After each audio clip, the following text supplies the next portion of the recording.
Alright, we're going to be making biscuits today, buttermilk biscuits today. So here's the recipe. The recipe should be included in your Google Classroom. To go over the ingredients very briefly, you're going to need all-purpose flour, 2 cups, 4 teaspoons of baking powder, 1/4 teaspoon of baking soda, 3/4 of a teaspoon of salt, 2 tablespoons of cold butter, 2 tablespoons of cold shortening, and then 1 cup of buttermilk. 1 cup of buttermilk. We're going to initially start by combining all the dry ingredients, sifting them together. Then we're going to go through the method of cutting in fat, to properly cut in fat. And then we will form our dough with that 1 cup of buttermilk.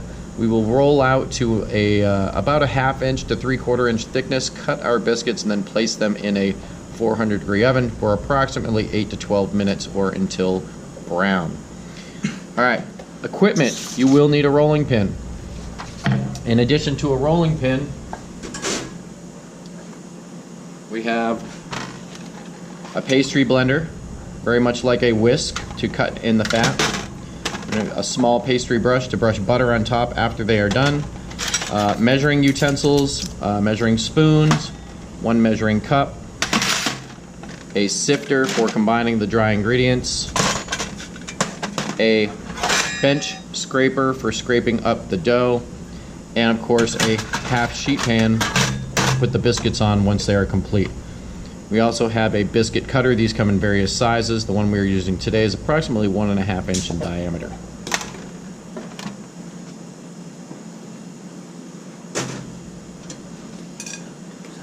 To begin, we are going to combine our dry ingredients.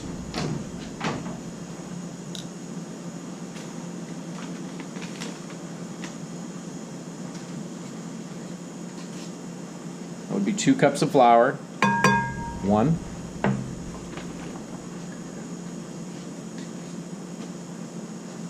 2, that is all purpose,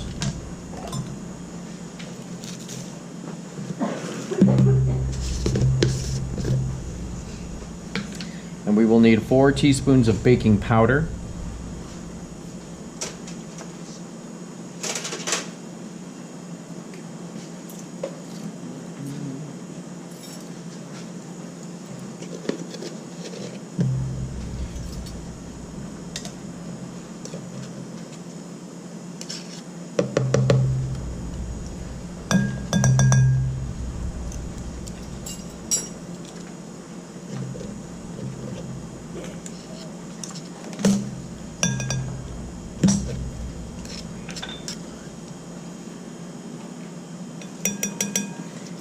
1/4 teaspoon of baking soda.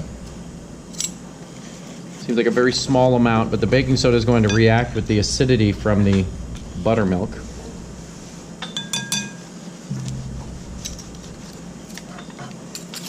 And then 3/4 of a teaspoon of salt. I prefer kosher salt.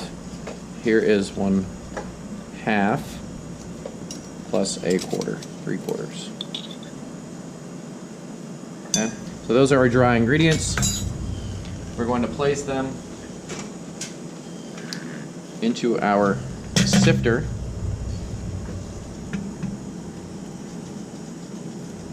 In order to combine them nice and evenly.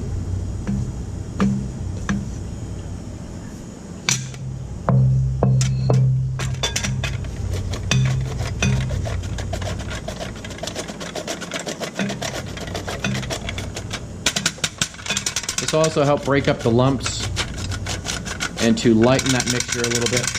Especially important when you're making cakes, cupcakes, things of that nature.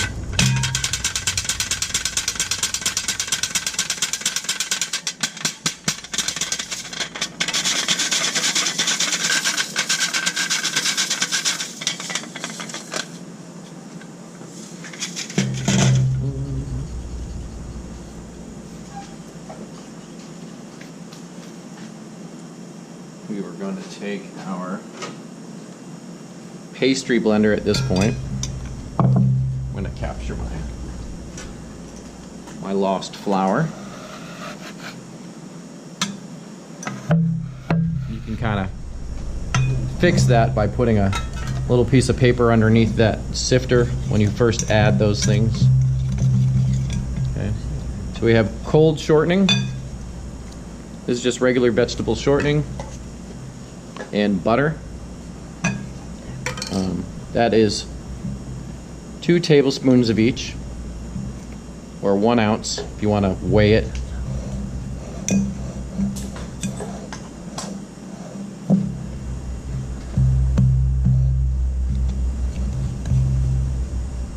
Every once in a while you'll need to kind of press that cold fat from beneath those tines, as it'll get stuck in there a little bit. What you're trying to achieve here is about the consistency of like a large breadcrumb, like say Japanese breadcrumbs, or possibly coarse cornmeal.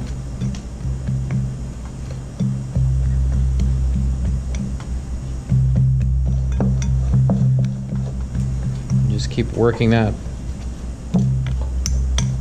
for just a minute or two. Every once in a while we're pulling that fat out again from between those tines. It's important to do this rather quickly because you don't want that butter or that shortening to warm up. The consistency of your biscuits is going to rely on that staying cold and solid. If it starts to soften, you're just not going to have a nice finished product there. Alright, once you get to that point where most of those large lumps are broke up, you can then remove that pastry blender, and at this point you can use your fingertips and use kind of a rubbing method where all you're going to do is pick this up and almost smear that fat between your fingertips, just making sure that you don't have any large chunks of it, and it's all kind of what you really are looking for is like little chunks of fat just surrounded by flour. Okay, we double check that, so that seems good. You can see that consistency there. It's got a little bit of a kind of a yellowish color now, almost like cornmeal or like masa, like corn flour even. Okay. To this, the only other ingredient we have now is buttermilk, and that's your basic biscuit. We wanted to add additional ingredients like say cheddar cheese, scallions, garlic, something like that. We could add those things at this point, put them in the dry mix, and then add the buttermilk. We don't want to, once we get the buttermilk in there, we don't want to over mix or overwork that or develop too much gluten, because we want them to be relatively tender. Okay. So I'm going to remove this, remove my board.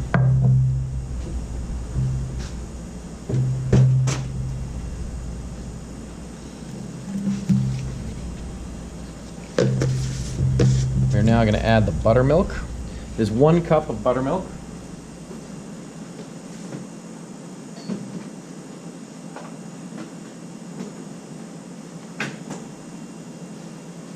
Keep the buttermilk cold until the very last minute, because again, your temperature is sort of important in this. 1 cup.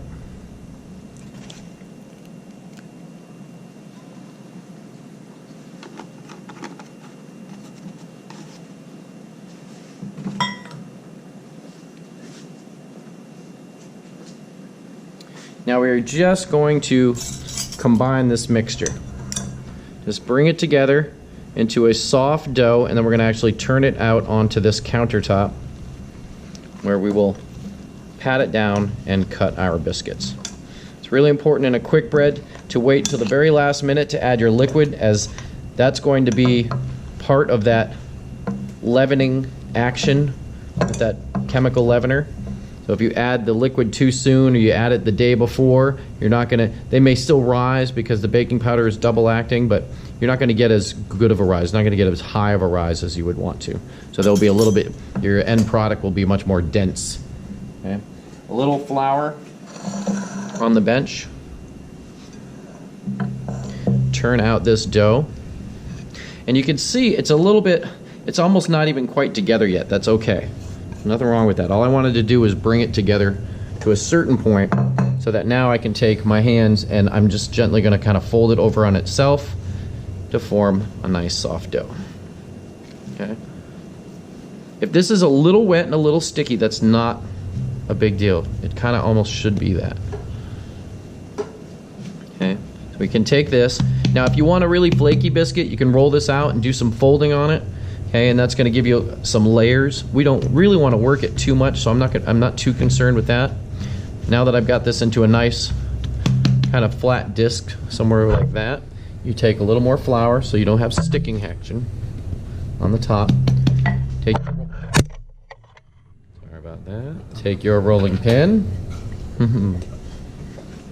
Roll out to about a 1/2 inch.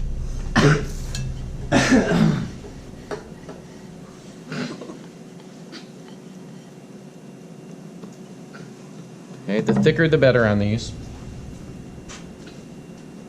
Take your cutter. One of the things we want to do with this cutter, if I can get some flour here if you can see this, is I like to put a little flour like on the inside of this. This is going to help when you cut them, you don't pinch the dough. If you pinch the dough, then it doesn't rise as much. So you start on the very outer edge and we're going to go all the way around. We're going to press down and just do a little twist. Down, twist just to make sure we cut through. And go right on the edges of all of these.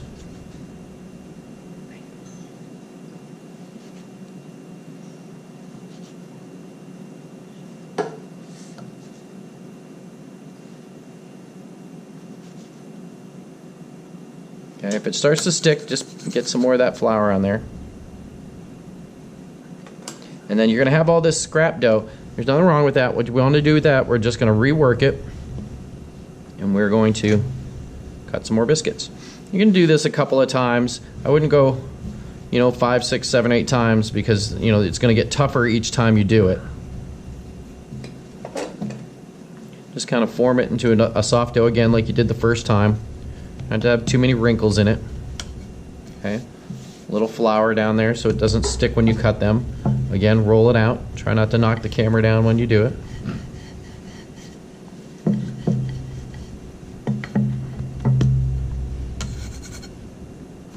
Cut, cut, and cut. We'll see, we can probably get one more out of this. So this recipe, depending on the size of your cutter, will depend on how many you get out of it. This one does just about a dozen or so. If you cut them a little smaller, you can maybe get 18 or even 24 if they're really small.